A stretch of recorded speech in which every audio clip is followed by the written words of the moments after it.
걸어가신 아버지 하나님 감사합니다. 주의 보혈 능력 있습니다. 이 아침도 우리에게 말씀의 지혜를 덧입혀 주옵소서. 예수님 이름으로 기도드리옵나이다. 아멘. 고백합시다. 복 있는 사람은 악인의 꾀를 따르지 아니하며. 복 있는 사람은 악인의 꾀를 따르지 우리의 아니하며 시편 1편의 말씀이죠. 복 있는 사람은 악인의 꾀를 따르지 아니하며 죄인의 길에 서지 아니하며 오만한 자의 자리에 앉지 아니하며 오직 여호와 율법을 즐거워하여 그 율법을 죄하로 묵상한다. 즉 말씀을 표대 삼는다라는 거죠. 우리말에 친구 만나 친구 따라 강남 간다라는 말이 있습니다. 찬송가에도 너 친구를 삼가 잘 선택하고 친구를 잘 선택하고 어릴 때 우리 부모님들이 하셨던 말씀이 친구 잘 만나 친구 잘 만나 이런 말들을 간혹 한 적이 있죠. 친구를 잘 만나라. 좀 내가 좋은 친구가 되어주면 그 친구도 좋은 친구를 만나는 사람 되겠고 이런 모습들이 되겠지만 어떻게 보면 좋은 친구 만나라 좋은 친구 만나라 나는 좋은 친구가 되어지지 않으면서 좋은 친구를 기대한다는 것은 어불성설이죠. 따라서 좋은 친구를 만나라는 전제의 조건은 내가 좋은 친구가 되기 위한 그런 수고와 노력을 아끼지 않는 가운데 나타나는 말이어야 되겠죠. 따라서 내가 좋은 친구의 모습을 갖추고 있을 때 그 누구도 나를 대할 때에 저 사람은 좋은 친구구나 라고 내가 좋은 친구가 되어질 수가 있는 거겠죠. 그런데 내가 좋은 친구가 되어지지 않으면서도 좋은 친구를 이렇게 찾아다닌다는 것은 맞지 않는 거고요. 자, 다윗이 정말 밧세바를 통하여서 낳은 아들이 죽음을 하나님께서 데려가시고 그 슬퍼하는 가운데 하나님이 대신 준 아들이 솔로몬이죠. 그래서 솔로몬은 하나님께 굉장히 사랑받는 아들이었어요. 그래서 솔로몬의 이름을 여디디야라고 이름을 바꿔 주시죠. 여호와께 사랑받는 하나님께 사랑받는 자다라는 그런 별명을 지어줄 정도까지 하나님께서는 그 다윗을 사랑하셨고 또 다윗을 통해 태어난 솔로몬을 굉장히 사랑하셨습니다. 근데 다윗이 왕정을 이루어 가면서 많은 아내들을 취하게 되었지 않습니까? 그러다 보니까 아내를 취하면 자연스럽게 자식이 태어날 수밖에 없는데 우리말로 배다른 자식이라고 하죠. 배다른 자식. 그래서 이복 형제들이 굉장히 많이 태어나게 되었지 않습니까? 그러다 보니까 이제 서로 간의 어떤 갈등이 유발될 수밖에 없는 그런 가정적인 환경이 마련되게 되어 있는데 그럼에도 불구하고 어때요? 자식 교육을 참 잘 시켰더라면 그러지 않았을 터인데 우리가 잘 아는 것처럼 욥기서를 통해서 욥이라는 사람은 어때요? 자식 교육 참 잘 시켰지 않습니까? 형제지간에 우애 있게 하고 이런 자식 교육을 잘 시켰지만 마귀 사탄의 시기 질투로 말미암아서 모두가 다 정말로 재난을 당해서 죽고 마는 안타까운 일이 있었죠. 그럼에도 불구하고 하나님은 또 말년에 또 10명의 자식을 또 주었고 그 가운데 3명의 딸내미는 미스 유니버스에 나갈 정도까지 아름다운 자녀들로 자라가도록 하나님 또 복을 주셨던 걸 보게 됩니다. 그런데 다윗에게 태어난 자녀들은 이와 같은 어떤 그런 자녀 교육에 있어서 그렇게 잘 되었다라고 볼 수가 없는데요. 오늘 1절 말씀에 그 후에 이런 일이 있으니라 그 후에라는 것은 앞에 있는 내용이겠죠. 그것은 결국 솔로몬이 태어났고 그 다음에 다윗이 더불어서 암몬과의 전쟁에서 라빠라는 그런 성읍을 또 쟁취하게 되고 그들을 또 이렇게 이겨낸 그런 승리의 결과 뒤 이후에라는 말인데요. 이 일이 있으니라 다윗의 아들 압살롬에게 아름다운 누이가 있으니 이름은 다말이라. 그러니까 한마디로 하면 사촌 동생인 것이죠. 인데 다윗의 다른 아들 암논이 그를 사랑하나 그는 처녀이므로 어찌할 수 없는 줄을 알고 그러니까 친척지간이니까 어찌할 수 없는 줄 알고 암논이 그의 눈이 다말 때문에 울하로 말미암아 병이 되니라. 우리로 말하면 상사병이 걸린 거 아니겠습니까? 그랬는데 이런 모습을 옆에서 지켜보고 있었던 요나답이라는 친구가 있는데 이 요나답도 역시 다윗의 형 시므의 아들이니까 결국 누구예요? 또 사촌지간인 것 아니겠습니까? 근데 성경은 이를 심히 간교하다라고 설명을 하고 있습니다.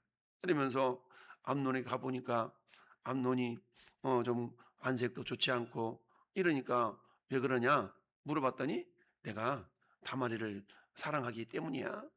그렇다 그러면 야 인마 너 그러면 안 되지 라고 책망하고 꾸짖어 줘야 되는데 그렇지 않냐고 어때요? 한마디로 하면 범죄를 부추기고 있는 것이죠. 그러면서 요나답이 그에게 말하기를 침상에 누워 네가 병든 채 하다가 결국 뭐예요? 아버지를 속이라는 거잖아요. 병든 채 하다가 너가 아버지가 와서 병문안 오고들라. 내가 아파 죽겠는데 누이 다말이가 와서 이렇게 좀 과자 좀 만들어 주면 야 내가 힘을 얻을 것 같습니다. 내 부모 심정이 어때요? 자식이 아프다고 그러는데 다 같은 자식들인데 그래? 그래서 아마 다말을 지켜서 이렇게 하는 내용이 이어서 나오죠. 그러니까 이 악한 꾀를 악한 꾀가 누구로부터 나와요? 친구에게서 사촌이었지만 친구지간이니까 친구에게서 나온 것이죠. 그런데 그 꾀가 잘못된 꾀라는 것을 우리는 잘 알고 있습니다. 이처럼 어떤 친구를 만나느냐?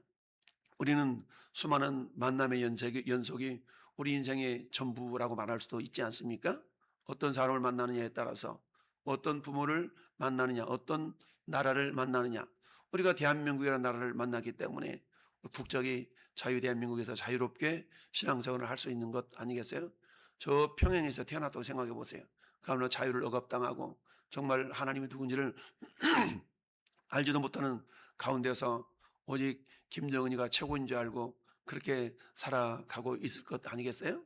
근데 우리가 대한민국에 태어났기 때문에 또 어떤 부모를 만나느냐에 따라서 가문이 결정된다. 어떤 배우자를 만나느냐에 따라서 그 가정 환경, 그냥 행복한 가정이 될 것인가, 그렇지 않을 것인가가 결정된다. 나라를 그리고 내가 부모를 선택할 수는 없죠. 그러나 어떤 배우자를 만나는 것은 내가 선택할 수도 있고 친구도 역시 마찬가지죠. 친구를 삼가 잘 선택하고 그럴 수가 있는 것 아니겠습니까?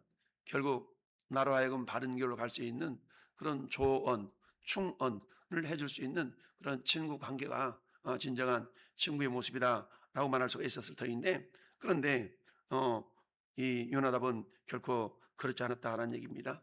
결국 이것을 통해 우리가 깨달을 수 있는 것은 뭐냐? 죄라는 것은 결국 마음에서 시작되며 그걸 방치하면 반드시 자라게 되어 있다라는 거죠. 야고보 사도가 얘기했던 것처럼 어떻습니까? 욕심이 잉태한즉 죄를 낳고 죄가 장성하여 결국 사망을 낳는다라고 말씀하고 있죠. 욕심은 자라게 돼 있다는 얘기죠. 근데 욕심의 90% 이상이 눈에 보는 대로부터 온다라 그랬죠. 눈에 보는 대로부터.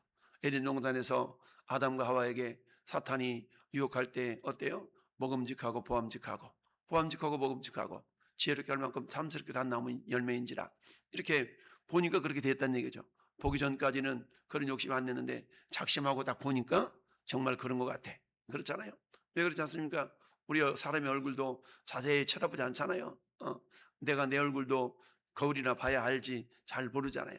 그런 것처럼 보는 대로부터 우리 마음의 결정이 되어지는 경우가 대부분인데 어쨌든 그렇다는 얘기죠. 누이 다말을 바라볼 때 아름답게 봤다. 근데 친척지간이니까 그런 어떤 음란한 생각을 품지 말아야 되는데 그런 생각을 품게 되었다는 것 아니겠어요? 결국 여자를 보고 음욕을 품는 자마다 마음에 이미가 남아 있느니라 라고 예수님이 마태복음 5장 산상수훈에서 말씀하고 있는 것이죠. 따라서 우리가 지켜야 될 것 많이 있지만 우리는 뭘 가장 먼저 지켜야 돼요? 마음을 지켜야 된다라고 말씀을 하고 있죠. 그러니까 지금 요나답은 이처럼 압살롬이 그 마음을 지킬 수 있도록 도와줘야 되는데 그렇지 않냐고 오히려 악한 꾀를 통해서 죄를 짓도록 유도하고 있는 것을 보게 됩니다. 여러분 우리 깨진 유리창 효과라는 심리학 용어가 있습니다. 깨진 유리창 효과. 어느 집에 가다 보니까 어느 건물이 유리창 한쪽 귀에 깨져 있어.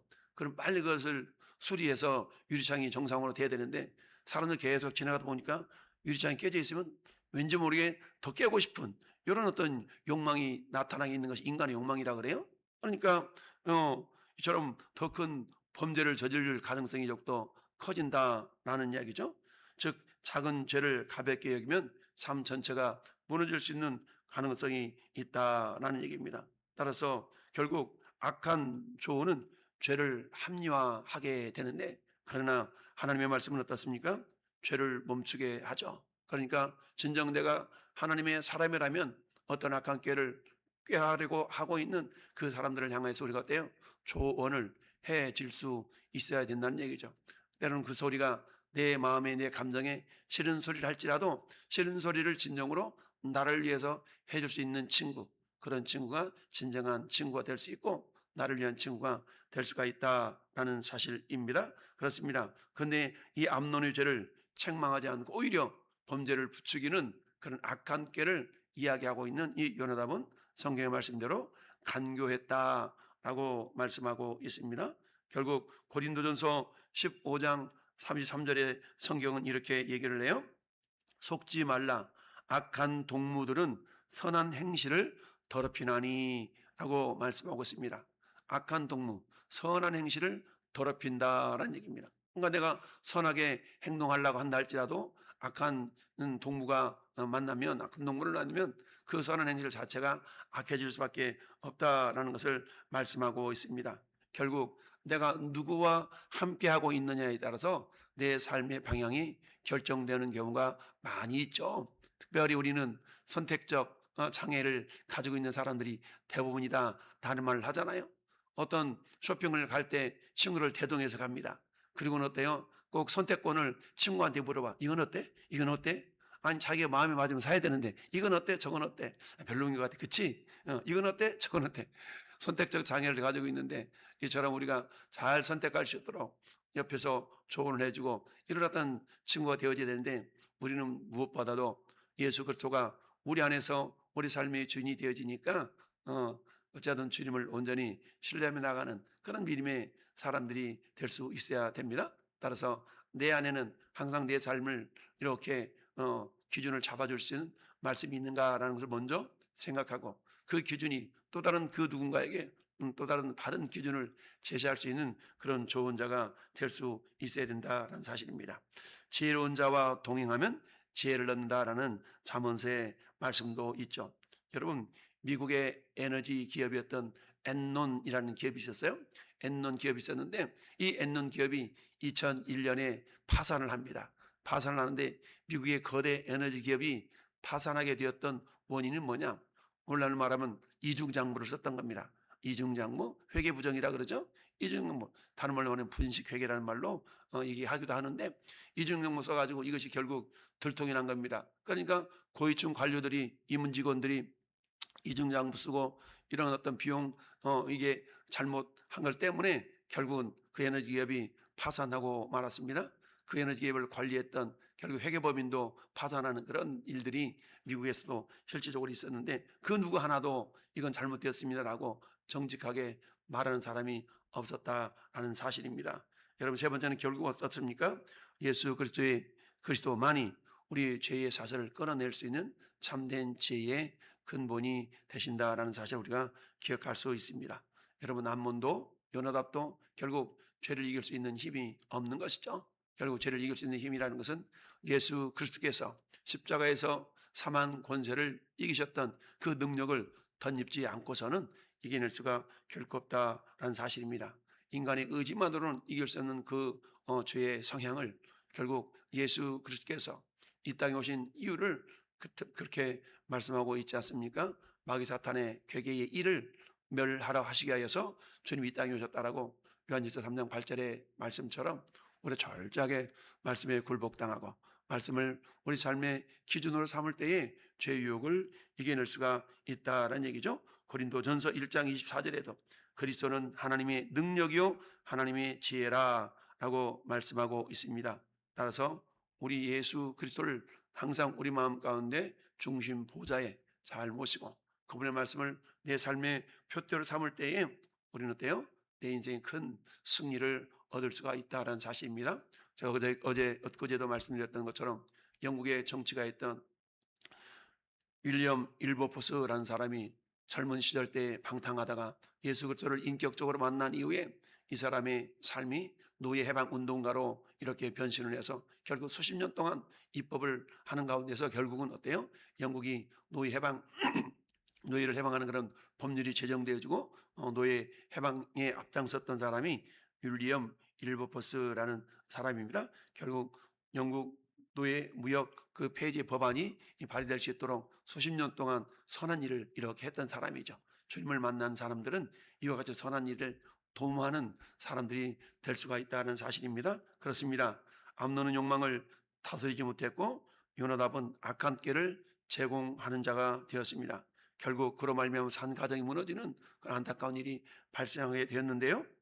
그러나 시편의 말씀처럼 복 있는 사람은 악인의 꾀를 따르지 않는다라고 말씀합니다. 우리는 이 아침도 우리는 악인의 꾀를 따르는 자들이 아니라 내가 선한 영향력을 끼칠 수 있는 하나님의 사람으로서 내가 만나는 사람들마다 그 사람들이 나를 친구 삼고 싶어하는 그런 존재로 내가 먼저 말씀으로 성령의 능력으로 무장한다면 이 사회가 좀 더 아름다운 모습으로 변화되지 않을까라는 생각을 해봅니다.